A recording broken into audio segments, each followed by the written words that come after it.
Hello dear friend, जैसे कि आप सबको पता है 4 फरवरी को आप लोगों की हिस्ट्री की परीक्षा होने वाली है और आप में से बहुत सारे छात्र इस बात को लेकर के टेंशन में है, तनाव में है कि उस दिन क्या पूछा जाएगा, कौन से प्रश्न पूछे जाएंगे, प्रश्न कहां से आएंगे, प्रश्न का लेवल कैसा रहेगा। आप लोगों को जाहिर सी बात है ये डाउट रहेगा जो कि हर बच्चे को होता है। दोस्तों आज की वीडियो में हम लोग सिर्फ इसी बात को यानी कि इसी कंफ्यूजन को दूर करने के लिए कुछ ऐसे प्रश्न को लेकर आए हैं जो कि आपके बोर्ड एग्जाम में सीधे पूछे जाएंगे। सीधे आपको जो है पैटर्न पता चल जाएगा कि किस तरह का क्वेश्चन जो है आपको बोर्ड एग्जाम में पूछे जाते हैं। तो मैं आप लोगों से आग्रह करूंगा, रिक्वेस्ट करूंगा कि प्लीज आप लोग इस वीडियो को एंड तक देखिए। अगर आपकी हिस्ट्री की तैयारी बिल्कुल भी नहीं है दोस्तों तो ये वीडियो आप जरूर देखें। इससे दोस्तों यहां से आपके बहुत सारे प्रश्न जो है एग्जाम में देखने को मिलेगा। और हाँ, सभी प्रश्न का दोस्तों आंसर देने का प्रयास कीजिएगा। 4 फरवरी को आपकी जो परीक्षा होगी वो काफी इजी होगी, काफी आसान होगी। आप लोगों को इस बात का बिल्कुल भी टेंशन नहीं लेना है। चलिए फर्स्ट क्वेश्चन देखिए आपकी स्क्रीन पर, फटाफट आप लोग सभी प्रश्न का आंसर देते हुए चलेंगे। वीडियो को प्लीज अभी लाइक कर दीजिएगा, बार बार बोलने का जरूरत ना पड़े, और प्लीज चैनल को सब्सक्राइब कर दीजिएगा अगर आप लोग पहली बार आए हैं तो। बिल्कुल आप लोगों ने सही जवाब दिया। इसके राइट आंसर आपको जाएंगे विष्णु की, यानी कि अलवार संत किसकी पूजा करते थे दोस्तों। बिल्कुल सही जवाब आपको जाएंगे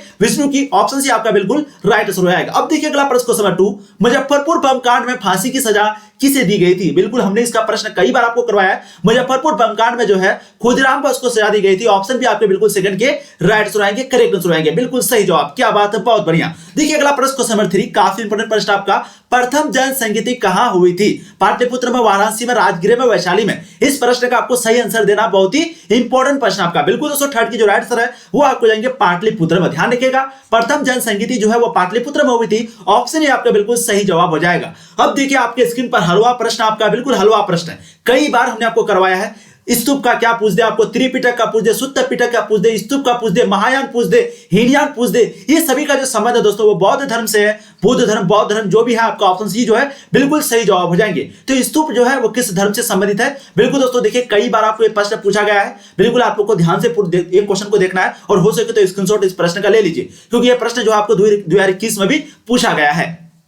अब देखिए अगला प्रश्न आपका, सुत्त पिटक किस धर्म से संबंधित है। अभी हमने आपको बताया सुत्त पिटक पूछ दे, त्रिपिटक पूछ दे, महायान पूछ दे, हीनयान पूछ दे, स्तूप पूछ दे। ये सभी का जो संबंध है वो बौद्ध धर्म से है, और जैन धर्म का जो संबंध है वो सिर्फ श्वेतांबर और दिगंबर से है। ठीक है, यहां पर राइट आंसर ऑप्शन बी हो जाएगा क्वेश्चन आपके 5 का। देखिए अगला प्रश्न क्वेश्चन नंबर 6, रिजर्व बैंक का राष्ट्रीयकरण कब किया गया था। बहुत ही वीवीआई प्रश्न आपका, हमने आपको ये भी प्रश्न कई बार करवाया। बिल्कुल 6 की जो राइट आंसर है वो आपको जाएंगे दोस्तों 1949 में। तो रिजर्व बैंक का जो राष्ट्रीयकरण है वो 1949 में किया गया था। 6 की राइट आंसर आपके ऑप्शन सी हो जाएंगे। अब देखिए अगला question number 7, imperial bank of India की जो स्थापना है वो कब की गई थी। 1920 में, 22 में, 24 में, 26 में। तो इंपीरियल बैंक ऑफ इंडिया की जो स्थापना है वो कब की गई थी। बिल्कुल दोस्तों 7 की जो करेक्ट आंसर है वो आपको जाएंगे 1920 में। हमने आपको ये भी प्रश्न कई बार करवाया है। देखिए अगला प्रश्न आपका काफी वीवीआई प्रश्न आपका, निजामुद्दीन औलिया किस सूफी सिलसिले से संबंधित रखते थे। चिश्ती से, सुहरावर्दी से, कादरी से, या फिर इनमें से कोई नहीं। देखिए 8 नंबर क्वेश्चन मैंने आपको कई बार करवाया है कि निजामुद्दीन औलिया जो है वो दोस्तों चिश्ती सिलसिले से संबंधित रखते थे।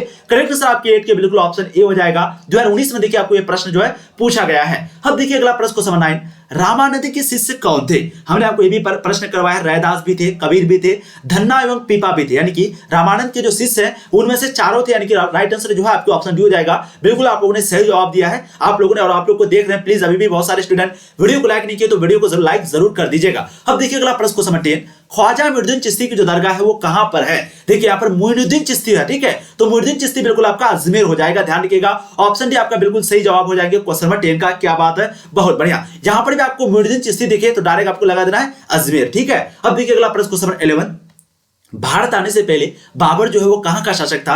हम लोगों ने दोस्तों आपको कई बार पढ़ाया, भारत आने से पहले बाबर जो है वो फरगना का शासक था। उसके बाद वो भारत आने के बाद सबसे प्रथम जो लड़ाई है वो इब्राहिम लोदी के साथ लड़ा। कब लड़ा था प्रश्न पूछा जाता है, तो आप लोग को पता होगा 1526 में पहली लड़ाई हुई थी पानीपत की। ठीक है, जिसमें क्या हुआ था, बिल्कुल बाबर की जीत हुई थी और बाबर ने मुगल साम्राज्य की स्थापना 1526 में किया। 1526 से लेकर 30 तक बाबर ने शासन किया। देखिए अगला प्रश्न क्वेश्चन नंबर 12, अकबर ने टोडरमल को दीवाने अशरफ जो है कब नियुक्त किया था। देखिए 2019 में आपको ये प्रश्न पूछा गया है। बिल्कुल 12 के दोस्तों आपके सही जवाब हो जाएंगे वो है 1582 ईस्वी में, यानी कि अकबर ने टोडरमल को दीवाने अशरफ जो है 1582 में नियुक्त किया था। अब देखिए अगला प्रश्न क्वेश्चन नंबर 13, औरंगजेब ने अपने जीवन का जो अंतिम भाग है वो कहां पर बिताया था। 2012 में क्या, 15 में क्या, 16 में क्या, 19 में क्या, कई बार आपको पूछा गया है और आप लोग बिल्कुल सही जवाब दे रहे हैं। इसके जो राइट आंसर है वो आपको जाएंगे दक्षिण भारत में। तो औरंगजेब ने, जिसको हम लोग आलमगीर के नाम से भी जानते हैं, वो दोस्तों अपने जीवन का जो अंतिम भाग है वो दक्षिण भारत में बिताए थे। राइट आंसर आपके ऑप्शन डी हो जाएंगे। तंबाकू का सेवन जो है अकबर ने शुरू किया था और उसको बंद जो है जहांगीर ने किया था। जहांगीर जो कि मुगल साम्राज्य के शासक थे। अब देखिए अगला प्रश्न, क्वेश्चन नंबर 14, भारत का प्रथम मुगल शासक कौन था? हलवा प्रश्न आपका, बिल्कुल आप लोग सही जवाब दे रहे हैं। वो कौन है? बाबर। ठीक है, तो यहां पर देखिए ऑप्शन थोड़ा सा उल्टा पुल्टा हो गया है, तो बाबर बिल्कुल आपके सही जवाब हो जाएंगे ऑप्शन बी 14 नंबर क्वेश्चन का। क्या बात है, बहुत बढ़िया, बहुत ही इंपॉर्टेंट प्रश्न आपको क्वेश्चन 14। ठीक है, चलिए अब देखिए अगला प्रश्न, क्वेश्चन आपके फेवरेट, कृष्णदेव राय की रचना कौन सी है? जी हाँ, कई बार पूछा गया प्रश्न आपको पता होगा। कृष्णदेव राय जो है वो कौन है? वो दोस्तों विजयनगर साम्राज्य का महानतम शासक, यानी कि बहुत बड़े शासक थे, जिसके शासन काल में जो विजयनगर साम्राज्य है वो बहुत ज्यादा तरक्की किया था। बिल्कुल 15 के जगह पर सही जवाब हो जाएंगे वो है दोस्तों अमुक्तमाल्यदा। ऑप्शन आपके ए जो है बिल्कुल सही जवाब हो जाएंगे। ठीक है, अब देखिए अगला प्रश्न 2021 में देखिए प्रश्न आपको पूछा गया है। देखिए गोपुरम का संबंध किससे है? गोपुरम का संबंध किससे है? बिल्कुल हमने आपको क्वेश्चन बैंक करवाया था, वहां पर ये प्रश्न भी आया था कि गोपुरम का जो संबंध है वो मंदिर से है। 16 के राइट आंसर आपके ऑप्शन सी हो जाएगा। अब देखिए अगला प्रश्न, क्वेश्चन 17, विजयनगर का महानतम शासक कौन था? अभी हमने बोला आपको, अभी बोला, बिल्कुल सही जवाब क्यों जाएंगे? कृष्णदेव राय। ठीक है, तो विजयनगर का जो महानतम शासक था दोस्तों वो कृष्णदेव राय था और विजयनगर के शासक को जो है राय कहा जाता था, राय। ठीक है, विजयनगर साम्राज्य की स्थापना दो भाई ने मिलकर किया था, हरिहर तथा बुक्का ने। तो वही प्रश्न आपका है, विजयनगर साम्राज्य की स्थापना किसने की? तो बिल्कुल आपके सही जवाब हो जाएंगे हरिहर तथा बुक्का ने। ये दोनों दोस्तों आपस में भाई थे, यानी कि दोनों भाई थे आपस में क्या, बिल्कुल इसने जो है विजयनगर साम्राज्य की स्थापना किए थे। ऑप्शन आपके बी बिल्कुल 18 का सही जवाब हो जाएंगे। अब देखिए अगला प्रश्न, क्वेश्चन आपके 19, कई बार हमने आपको ये भी प्रश्न करवाया है। 16वीं 17वीं सदी के दौरान हिंदुस्तान में लगभग कितने लोग गांव में रहते थे? दोस्तों ये 85% बिल्कुल सही जवाब हो जाएंगे। यानी कि 16वीं 17वीं में जब यहाँ पर मुगल साम्राज्य का शासन था उस समय जो है लगभग पूरे हिंदुस्तान में गांव में जो लोग निवास करते थे टोटल 85% लोग करते थे। अब देखिए अगला प्रश्न, मैंने आपको ये भी कई बार करवाया, मुगल काल में जितने वर्गों के लोग कृषि उत्पादन से जुड़े थे तथा वे दोनों ही फसल की हिस्सेदार के दावेदार थे, बताइएगा आप लोग। मैंने आपको ये भी प्रश्न करवाया है, बिल्कुल 20 के जो राइट आंसर है वो आपको जाएंगे छोटे खेतिहर और भूमिहर संप्रवाद। ऑप्शन आपके भी 20 का बिल्कुल सही जवाब हो जाएगा। अब देखिए अगला प्रश्न, क्वेश्चन 21, 16वीं सदी में भारतीय गांव में जो अनेक बाहरी ताकतें दाखिल हुई थी वो कौन थी? बिल्कुल वो मुगल राज्य भी थी, वो व्यापार भी था, मुद्रा और बाजार भी था और उपयुक्त सभी था। तो ऑप्शन डी आपके 21 के सही जवाब हो जाएंगे।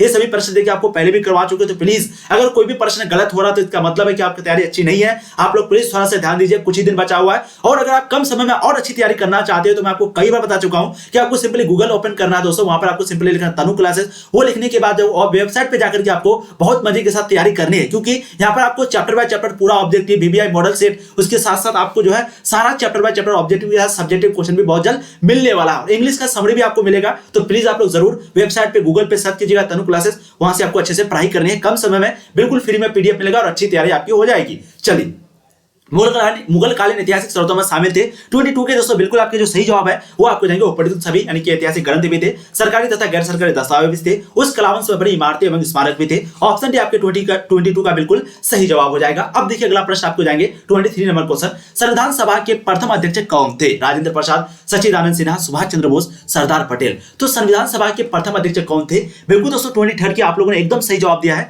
इसके जो राइट आंसर वो आपको जाएंगे सच्चिदानंद सिन्हा। ठीक है, तो संविधान सभा के जो प्रथम अध्यक्ष है वो सच्चिदानंद सिन्हा थे और जो अस्थायी अध्यक्ष है दोस्तों वो राजेंद्र प्रसाद थे। ठीक है, तो प्रथम अध्यक्ष की बात की जाए तो आपको जाएंगे सच्चिदानंद सिन्हा। ध्यान रखिएगा, बिल्कुल किसी को गलत नहीं करना है। और अगर प्रथम अध्यक्ष का बात पूछा जाए तो आपको क्या लगाना है? राजेंद्र प्रसाद। ठीक है, और प्रारूप समिति के अध्यक्ष कौन थे? बिल्कुल डॉक्टर भीमराव अंबेडकर। अब देखिए अगला प्रश्न, क्वेश्चन 24, कई बार हमने आपको करवाया है। और सरदार वल्लभ भाई पटेल को क्या कहा जाता? बोलेगा लौह पुरुष कहा जाता। बिल्कुल। संविधान सभा के संचालक समिति के अध्यक्ष कौन थे? यहां पर देखिए संचालन समिति की बात हो रही है। ठीक है, चाहे आपको अस्थायी समिति यानी कि अस्थायी अध्यक्ष पूछे संविधान के या फिर संचालन समिति पूछते, बिल्कुल आपको जो राइट आंसर लगाना है दोस्तों वो आपको लगाना है राजेंद्र प्रसाद। Option A. भीमराव अंबेडकर जो है सिर्फ प्रारूप समिति के अध्यक्ष थे, जो कि सबसे बड़ा समिति था, सबसे बड़ा सदस्य था। देखिए अगला प्रश्न, क्वेश्चन 25, भारतीय संविधान कब अंगीकृत हुआ? अंगीकृत मतलब कब जो है बनकर के तैयार हो गया, यानी कि उसको यूं कहेंगे संविधान दिवस कब बनाया जाता। आपको मैंने कई बार करवाया था कि 26 जनवरी को 1950 को जो है संविधान लागू हुआ था। ठीक है, और जस्ट 2 महीने के पहले यानी कि 26 नवंबर 1949 को जो है संविधान बनकर के तैयार हो गया था। और इसी को दोस्तों हम लोग बोलते हैं अंगीकृत। ठीक है, और इसी दिन हम लोग जो है संविधान दिवस भी मनाया जाता है। अगर आपको प्रश्न पूछा जाए कि संविधान दिवस कब मनाया जाता है, तो वह 26 नवंबर 1950 को। और वहीं पे प्रश्न पूछा जाए कि गणतंत्र दिवस, तो 26 जनवरी 1950 को, क्योंकि उसी दिन जो है संविधान लागू हुआ था। ठीक है, तो यहाँ पर जो राइट आंसर है ऑप्शन बी हो जाएगा क्वेश्चन नंबर 25 का। क्या बात है, बहुत बढ़िया, आप लोगों ने एकदम सही जवाब दिया है। एकदम आपको एक डिटेल के साथ समझनी है, तभी आप एग्जाम में अच्छे कर पाओगे, नहीं तो फिर आप कंफ्यूजन में कुछ से कुछ लिख के आ जाओगे। मुझे पता है बहुत सारे स्टूडेंट का यही गलती होता है। अब देखिए अगला प्रश्न आपका, भारतीय संविधान किस तिथि को लागू हुआ, तो अभी हमने आपको बताया 26 जनवरी 1950 को। राइट आंसर जो है आपके ऑप्शन बी हो जाएगा क्वेश्चन नंबर 26 का। क्या बात है, बहुत बढ़िया, एकदम सही लगा रहे हैं आप लोग। इसी तरीके से आप लोग को एग्जाम में भी लगानी है। देखिए अगला प्रश्न आपका, 1942 के किस कांग्रेस अधिवेशन में अगस्त प्रस्ताव अथवा भारत छोड़ो प्रस्ताव जो है पारित किया गया था, बताइएगा किस अधिवेशन में जो है ये चीज किया गया था दोस्तों। 27 के दोस्तों बिल्कुल आपके जो सही जवाब यहां पर हो जाएगा वो है आपके बंबई में। ध्यान रखिएगा 1942 के बंबई में, यानी कि कांग्रेस अधिवेशन कहां पर, बंबई में जो है दोस्तों अगस्त प्रस्ताव अथवा भारत छोड़ो प्रस्ताव पारित किया गया था। ऑप्शन आपके 27 का जो है बिल्कुल बी बिल्कुल सही जवाब हो जाएंगे। क्या बात है, बहुत बढ़िया। देखिए अगला प्रश्न, भारत छोड़ो आंदोलन किस वर्ष हुआ था। हम लोग जानते हैं कि भारत छोड़ो आंदोलन जो है वो 1942 में हुआ था। राइट आंसर ऑप्शन डी हो जाएगा। 1920 में कौन सा आंदोलन हुआ था, असहयोग आंदोलन। ठीक है, पूछा गया प्रश्न आपको, असहयोग आंदोलन दोस्तों कब हुआ था, 1920 में। 1930 में आपका क्या होता है, डांडी मार्च बोल सकते हैं, सविनय अवज्ञा आंदोलन बोल सकते हैं। ठीक है, सविनय अवज्ञा आंदोलन बोल सकते हैं ना, डांडी से शुरू हुआ था सविनय अवज्ञा आंदोलन। कब हुआ था, 1930 को तो हुआ था, तो सविनय अवज्ञा आंदोलन। और 1917 में आपको तो पता ही है कि चंपारण सत्याग्रह हुआ था, जो कि सबसे पहला सत्याग्रह था जो कि गांधी जी ने किया था। ठीक है, चंपारण कहां पर है, बिल्कुल बिहार में है। आप लोग को बिल्कुल सही जवाब मालूम है। चलिए, तो यहां पर जो 28 का आंसर ऑप्शन डी हो जाएगा। क्या बात है, एकदम आप लोगों ने सही आंसर लगाया। अब देखिए अगला प्रश्न, महात्मा गांधी जी की जो हत्या है वो कब हुई थी, तो हमने आपको ये प्रश्न कई बार करवाया। 30 जनवरी 1948 को जो है महात्मा गांधी की हत्या हुई थी। 3 गोली उसको मारा गया था, संध्या में यानी कि शाम में मरे थे, यानी कि शाम में उसकी जो है मृत्यु हुई थी। अब देखिए अगला प्रश्न क्वेश्चन 30, 1938 में सुभाष चंद्र बोस किसी अध्यक्ष के चुनाव में हराकर कांग्रेस के अध्यक्ष बने थे। आप लोग पता होगा 1938 में सुभाष चंद्र बोस जो है किसी अध्यक्ष के चुनाव में हराकर कांग्रेस के अध्यक्ष बने थे। बाल गंगाधर तिलक को, पट्टा भी सीतार मैया को। बिल्कुल आप लोगों ने सही जवाब दिया है। 30 के दोस्तों राइट आंसर आपको जाएंगे पट्टा भी सीतार मैया, इसी को हरा करके दोस्तों सुभाष चंद्र बोस जो है 1938 में कांग्रेस के अध्यक्ष बने थे। क्या बात है, बहुत बढ़िया, ऑप्शन भी आपका सही जवाब हो जाएंगे। अब देखिए अगला प्रश्न क्वेश्चन 31, क्रिप्स प्रस्ताव को किसने पोस्ट डेटेड चेक कहा था, गांधी जी ने, सुभाष चंद्र बोस ने, जवाहरलाल नेहरू ने, राजेंद्र प्रसाद ने। बिल्कुल 31 के आप लोगों ने सही जवाब दिया दोस्तों। इसकी जो राइट आंसर है वो आपको जाएंगे गांधी जी ने। तो क्रिप्स प्रस्ताव को किसने पोस्ट डेटेड चेक कहा था दोस्तों, गांधी जी ने। ऑप्शन आपके ए जो है 31 का बिल्कुल सही जवाब हो जाएगा। क्या बात है, बहुत बढ़िया, एकदम आप लोग सही आंसर लगा रहे हैं। अब देखिए अगला प्रश्न आपका, कैम्ब्रिज विश्वविद्यालय का कौन सा छात्र पाकिस्तान नाम दिया था, तो आप लोग को पता होगा चौधरी रहमत अली जो है वो कैम्ब्रिज यूनिवर्सिटी में पढ़ रहा था, कैम्ब्रिज विश्वविद्यालय में, और उन्होंने जो है पाकिस्तान शब्द दिया था। कब दिया था पूछा जाता है, तो 1933-34 लगभग वैसी डेट होगा आपका, 33 या 34 होगा। ठीक है, देखिए अगला प्रश्न आपका, मुस्लिम लीग की स्थापना कब हुई थी। बिल्कुल दोस्तों मुस्लिम लीग की जो स्थापना है वो 1906 ईस्वी में हुआ था। और बंगाल का विभाजन कब हुआ था, हमने आपको कई बार करवाया है प्रश्न, और आपने भी बिल्कुल सही आंसर दिया है। जी हाँ, 1905 में जो है बंगाल का विभाजन हुआ था, और वहीं पे मुस्लिम लीग की जो स्थापना है जस्ट 1 साल के बाद यानी कि 1906 ईस्वी में हुई थी। और इसका विरोध कौन कर रहा था दोस्तों, बिल्कुल कांग्रेस कर रहा था। सपोर्ट कौन कर रहा था, अली जिन्ना कर रहा था। ठीक है, अगला प्रश्न देखिए आपका, बंगाल के विभाजन की घोषणा किस वर्ष हुई थी। अभी हमने आपको बोला कि बंगाल विभाजन की जो घोषणा है वो 1905 ईस्वी में हुई थी। ऑप्शन आपके डी जो है बिल्कुल सही जवाब हो जाएंगे। देखिए 2019 में आपको ये प्रश्न जो है पूछा गया है। अब देखिए अगला प्रश्न क्वेश्चन 35, एकदम आप लोग सही जवाब देंगे। अंगुत्तर निकाय किसका धर्म ग्रंथ है। अंगुत्तर निकाय जो है वो किसका धर्म ग्रंथ है, बौद्ध का, जैन का, ब्राह्मण का, सिख का। बिल्कुल 35 के दोस्तों सही जवाब आपको जाएंगे, वो है ऑप्शन ए बौद्ध का। ध्यान रखिएगा दोस्तों, वेबसाइट पे जो है 5-5 करके सेट जो है 5-5 करके सेट सभी सब्जेक्ट का अपलोड हो चुका है, यानी कि हिस्ट्री का भी, हिंदी का भी, पॉलिटिकल का भी, ज्योग्राफी का भी, होम साइंस का भी, साइकोलॉजी का भी, सभी का जो है वेबसाइट पे 5-5 करके सेट, जो वायरल प्रश्न आपका जो वीवीआई मॉडल सेट है वो दोस्तों अपलोड हो चुका है, और 5-5 करके होना बाकी हो जाएगा। तो आप लोग जरूर गूगल पे जाके सर्च कीजिएगा तनु क्लासेस, वहां से कम समय में आप अच्छी तैयारी कर सकते हैं। इंग्लिश का पूरा समरी भी आपको मिल जाएगा चैप्टर बाय चैप्टर। ठीक है, चलिए, महावीर का जन्म कहां पर हुआ था, हमने आपको कई बार करवाया। लुम्बिनी में जो है सिद्धार्थ का जन्म हुआ था, लेकिन महावीर का जो जन्म है दोस्तों बिल्कुल वैशाली में यानी कि कुंडल वन में हुआ था।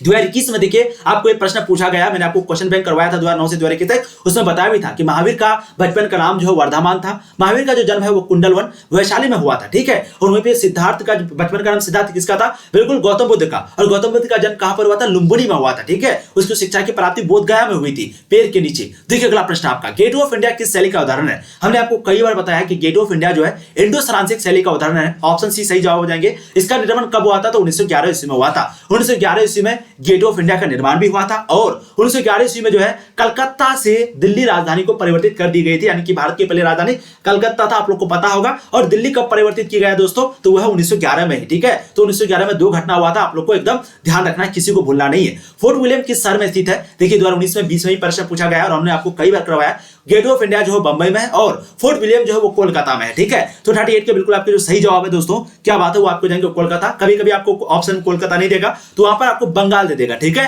तो आपको वहां पर बंगाल लगा देना है। बहुत बढ़िया, इसी तरह के प्रश्न पूछे जाते हैं। अब देखिए, 7 द्वीपों का नगर किसे कहा जाता है, कितना हलवा प्रश्न आपका, बंबई को कहा जाता है। ऑप्शन डी बिल्कुल सही जवाब हो जाएंगे, 7 द्वीपों का नगर जो है बंबई को कहा जाता है। देखिए 2019 में आपको पूछा गया प्रश्न आपका, किस गवर्नर जनरल के समय 1857 का विद्रोह हुआ था, बताइएगा कौन से गवर्नर जनरल के समय 1857 का विद्रोह हुआ था। 2018 में भी और 2021 में भी प्रश्न पूछा गया है। 40 के दोस्तों बिल्कुल यहां पर सही जवाब आपको जाएंगे केनिंग के समय। ऑप्शन सी आपका 40 का एकदम सही जवाब हो जाएगा। अब देखिए अगला प्रश्न क्वेश्चन आपको जाएंगे 41, काफी इंपॉर्टेंट प्रश्न आपका, बिहार में 1857 के विद्रोह के प्रमुख नेता कौन थे। जी हाँ, यहां पर बात हो रही है बिहार की, तो आप लोग को एकदम सही जवाब देना। बहुत लोग जो इधर उधर लगा रहे हैं, बिल्कुल आप लोग सही जवाब दे रहे हैं। बिल्कुल इसके राइट साइड हो जाएंगे दोस्तों, वह कुंवर सिंह। ध्यान रखिएगा, वीर कुंवर सिंह से पूरा नाम है। तो बिहार में 1857 के विद्रोह के जो प्रमुख नेता थे दोस्तों, वीर कुंवर सिंह थे। ऑप्शन भी आपके बिल्कुल सही जवाब हो जाएंगे। और आप लोग को पता होगा दिल्ली से कौन थे, बिल्कुल आपके क्या हो जाएगा, बहादुर शाह जफर द्वितीय। ठीक है, और आप लोग बताएंगे लखनऊ से और एक आपका कानपुर से, इन ये दोनों जगह में से कौन था, आप लोग बताइएगा। लखनऊ से नाना साहब, अच्छा कानपुर से कौन थे, दोनों का आपको सही जवाब देना है, क्योंकि ये प्रश्न मैंने आपको कई बार बताया, आप लोग को सही जवाब देना है। देखिए दोनों प्रश्न में आप लोग बहुत ज्यादा कंफ्यूज आते हैं, प्लीज आप लोग देखिए, ध्यान दीजिएगा यहाँ पर, प्लीज आप लोग ध्यान दीजिएगा। एक आपका कानपुर शहर है,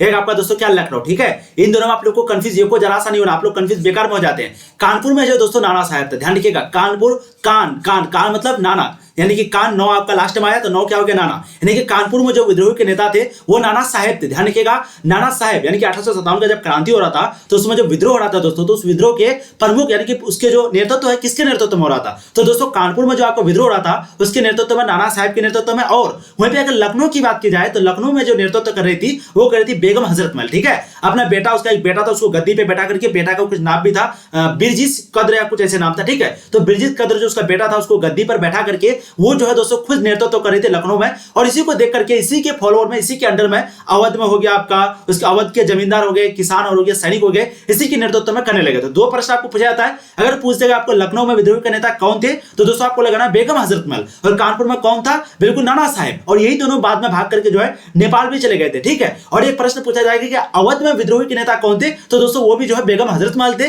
क्योंकि बेगम हजरत महल के नेतृत्व में ही वो लोग भी आगे बढ़ रहे थे। कौन, इसी कारण से, यानी कि वो लखनऊ में कर रहे थे, इसी कारण से अवध के लोग भी, जमींदार हो गया, किसान हो गया, ये सभी जो है उसी के नेतृत्व में दोस्तों आगे बढ़ रहे थे। तो प्लीज आप लोग यहाँ पर कंफ्यूज नहीं होना। ठीक है, अब 1857 की क्रांति जो है दोस्तों वो कब हुई थी, कब शुरू हुई थी, कई बार हमने आपको ये प्रश्न करवाया है। एकदम आप लोग सही जवाब देंगे, राइट आंसर एकदम हो जाएगा आपका 10 मई को। अब देखिए अगला प्रश्न क्वेश्चन 43, 1857 के गदर को किसने क्रांति कहा है, बताइएगा 1857 के गदर को किसने क्रांति कहा दोस्तों। 43 के जो आपके सही जवाब यहाँ पर हो जाएगा वो है कार्ल मार्क्स ने। राइट आंसर जो है ऑप्शन आपके हो जाएंगे। अब देखिए अगला प्रश्न क्वेश्चन 44, सहायक संधि का प्रणेता कौन था। हमने आपको देखिए प्रश्न कई बार करवाया, एकदम गलत नहीं होना चाहिए, लॉर्ड वेलेस्ली। जी हाँ, सहायक संधि का जो प्रणेता है वो कौन था दोस्तों, लॉर्ड वेलेस्ली था। ऑप्शन आपके बी जो है बिल्कुल सही जवाब हो जाएंगे। क्या बात है, बहुत बढ़िया। अब देखिए अगला प्रश्न क्वेश्चन नंबर 45, कार्नवालिस कोड जो है वो कब बना था। देखिए 2015, 19, 21 कई बार पूछा गया प्रश्न, आपका आसानी प्रश्न है, बिल्कुल 1793 में। ठीक है, तो कार्नवालिस कोड जो है वो कब बना था दोस्तों, 1793 में। राइट आंसर दोस्तों आपके जो है ऑप्शन बी हो जाएंगे। क्या बात है। देखिए अगला प्रश्न, संताल विद्रोह किस वर्ष हुआ था। हमने आपको ये भी प्रश्न कई बार करवाया है कि संताल विद्रोह जो है वो 1855 से लेकर के 56 के बीच हुआ था, लेकिन कहीं कहीं पे आपको 1855 से 56 देगा, कहीं कहीं पे सिर्फ 55 देगा, तो आपको राइट आंसर 55 लगाना। ठीक है, क्योंकि शुरुआत जो है 55 में ही हो गई थी। तो संताल विद्रोह दोस्तों वो किस वर्ष हुआ था, 1855 में। ऑप्शन डी आपके सही जवाब हो जाएंगे। किसके नेतृत्व में हुआ था, तो बिल्कुल सिद्धू और कान्हू के नेतृत्व में। ठीक है, सिद्धू और कान्हू के नेतृत्व में जो है संताल विद्रोह हुआ था। अब पुर्तगालियों ने गोवा पर कब अधिकार किया था, हमने आपको ये प्रश्न कई बार करवाया है। बिल्कुल 47 के आपके जो सही जवाब है दोस्तों वो हो जाएंगे 1510 ईस्वी में। ठीक है, तो पुर्तगालियों ने गोवा पर जो कब अधिकार किया, 1510 ईस्वी में। कल भी आपके प्रश्न आया था। ठीक है, अकबर ने दीनी इलाही जो है वो कब शुरू किया था, ये प्रश्न देखिए आपको कई बार पूछा गया है, एकदम आप लोग को सही आंसर लगाना है। क्या बात है, 48 के दोस्तों सही जवाब आपको जाएंगे 1582 में। तो अकबर ने, क्योंकि आपको पता है अशोक का धम्म, यानी कि अशोक ने धम्मे की शुरुआत किया और अकबर ने दीन इलाही का शुरुआत किया। ठीक है, तो अकबर के बारे में तो उसे बहुत सारा प्रश्न पूछा जाता है, लेकिन यहाँ पर आपको पूछा 1582 में। ऑप्शन डी आपका बिल्कुल सही जवाब हो जाएगा। अकबर ने तीर्थ यात्रा कर जो 1563 में समाप्त किया था, वहीं पे दोस्तों जजिया कर जो 1564 में समाप्त किया था। ठीक है, ताजमहल का निर्माण किसने करवाया, बिल्कुल शाहजहां ने करवाया। ऑप्शन डी आपके सही जवाब हो जाएंगे, ताजमहल का निर्माण शाहजहां ने करवाया? देखिए आपको 2021 से जैसा साल में पूछा गया, कितना आसान प्रश्न है। टाटा आयरन एवं स्टील कंपनी की स्थापना कब हुई थी? बिल्कुल दोस्तों 50 के राइट आंसर आपको जाएंगे 1907 में हुई थी। ठीक है, तो दोस्तों आज के वीडियो में हम लोग ने जितने भी प्रश्नों को किया, ये आपके 4 फरवरी के लिए 4 फरवरी के लिए काफी इंपॉर्टेंट प्रश्न। अगर आप लोगों ने 6 में से अगर कुछ में यानी कि अगर 50 में से अगर 25 प्रश्न का भी आंसर दिया होगा तो इसका मतलब है कि आपकी तैयारी बहुत अच्छी है। इसका मतलब आप एग्जाम में इस बार अच्छा नंबर लाने वाले हो। अगर जो सभी दे दिए हैं तो उसकी तैयारी तो समझ लीजिए बल्ले बल्ले, वो छात्र इस बार का एकदम टॉपर बनेगा। जी हाँ, और हाँ, अगर आप कम समय में अच्छी तैयारी करना चाहते हैं और भी रिवीजन करना चाहते हैं और भी अच्छे अच्छे मॉडल सेट VBI पास सेट करना चाहते हैं तो प्लीज आप लोग अवश्य प्लीज आप लोग जरूर ट्राई करें, गूगल पे सर्च करें तनु क्लासेस। सिर्फ वहां पर सिंपल आपको सर्च करना तनु क्लासेस। वहां सर्च करने के बाद आपको दोस्तों कम समय जो बहुत अच्छी पढ़ाई होगी, बहुत अच्छी तैयारी हो जाएगी। ठीक है, मैं आपको कई बार बता चुका हूं, गूगल पे आपको तनु क्लासेस सर्च करके वहां पर आपको जाना है। Thank you so much. आप लोग ऐसे ही पढ़ाई करते रहिए और अभी जाकर के आप लोग वेबसाइट पे प्लीज आधा घंटा पढ़ाई कीजिए, कम से कम आधा घंटा, 1 घंटा, 2 घंटा वहां पर टाइम दीजिए। आपकी बहुत ही इंपॉर्टेंट प्रश्न वहां पर करवाई जाती है। थैंक यू सो मच, बहुत बहुत धन्यवाद।